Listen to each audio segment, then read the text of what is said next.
Hi everybody, I'm Jessica from Chambray Blues. I'm going to show you how to make homemade bias strips, and the most important part of this process is to make sure that you're cutting on the true bias of your fabric. For this project I'm using a woven, but you can also use knits. Bias binding works great to finish necklines and armholes, and just makes a clean finish for those things, which I have another tutorial on. But for now, this is how to make the binding. So I want my binding to be 1 3/4 inches wide, and the first thing I have to do is to find the true bias on my fabric. So you can see I've already started to cut some strips off of here, but I wanted to show you how to find the true bias because that can be hard for people who are just beginning to learn to sew. And so what you're going to do is you're going to take your fabric and lay it out. It should have the selvages, so it should be even and no wrinkles. It needs to be really smooth on here. So just make sure that it's lined up properly, and then you're going to fold. It doesn't matter if you have the selvages close to you or the fold close to you, it doesn't make a difference. It'll work both directions. So you're going to take the top and fold it down. You want a 90-degree straight line in front of you. So we're going to use a square to line up with the fold here at the top of my fabric to make sure that it's truly a 90-degree angle, which it is. Okay, move my fabric so that it's exactly 90 degrees. Okay, that means that this will be the true bias of the fabric here, this line. So I'm going to cut my bias pieces there. I like to use just a simple clear plastic ruler. It's very easy to just place that over your fabric and cut through it. I use a rotary cutter for this. So I want 1 3/4 inches. So first thing I'm going to do is just take a tiny bit off the edge. I want separate pieces. I don't want a piece with a fold in it. So I'm just going to trim off that fold.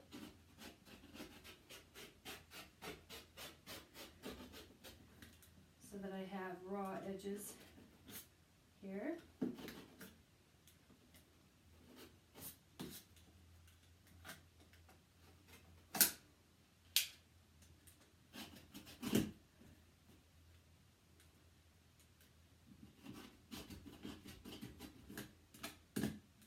Okay, now I need 1 3/4 inch piece. So I'm going to place my clear plastic ruler on here with 1 3/4 inches, so I can just go along the edge and cut it all the way down to be exactly 1 3/4 inches wide.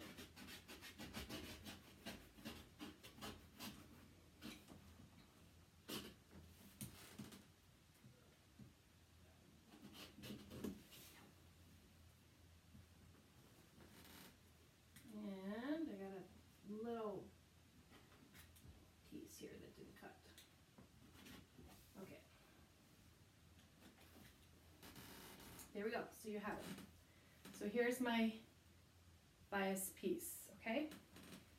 Now, the next step is to put it through the folder. So I'm going to turn my camera around here so you can see my ironing setup. Alright, so I am using a Clover folder. This one has the number 25 on it. They come in different widths. You can even buy a package of them with 3 or 4 different ones, but this is the one I use the most often, and it works great with the 1 3/4 inch pieces. So this is how I make the binding then. I start by pressing the piece to make sure that it's really flat.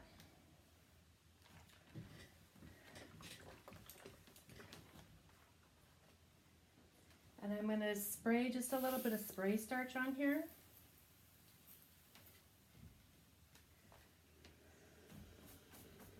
And just press it in a little bit. I want to keep it kind of wet. And then I'm going to put it through the folding tool. Just insert it, push it in there, and it'll come out the other end. And the way the tool works is that it folds the piece so that both edges will be even. You'll have a 1/2 inch fold on both sides of the bias. You might have to adjust it a little bit in here to make sure that it's centered.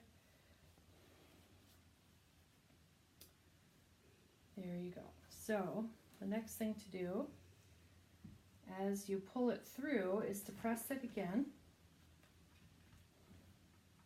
You may even need a little bit more starch. You want it to hold its shape so that it stays in place as you're sewing it.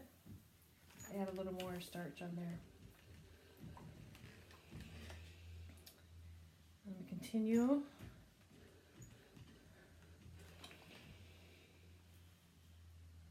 Okay. It's very easy to do. You can also use homemade bias tape for Hong Kong finish, for finishing seams. It's great stuff. It's much cheaper than purchasing it from the store, and it's not hard to make. So see how that's coming together? I'm going to press it all the way down the piece as I pull it through the tool. So you can see all this.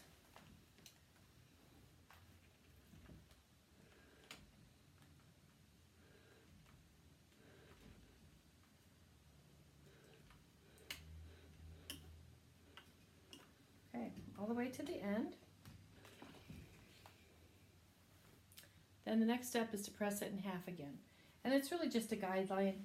You don't have to press it in half, but I do because I like to know where the absolute center of the piece is. Helps me when I'm sewing. I press it in half.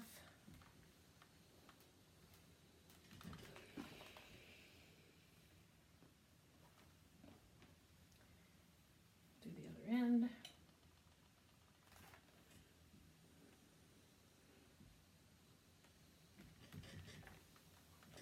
There you go. And then it's ready to use. So this is 1/2 inch. I started with a 1 3/4 inch piece of fabric, and it's folded over about 1/2 inch, and it's going to work great on my project. So that's how it works. If you need help on how to sew that, I have another tutorial for that. You can look for that next. Otherwise, look for more tutorials on my blog, chambrayblues.com. Thanks. Have a good day.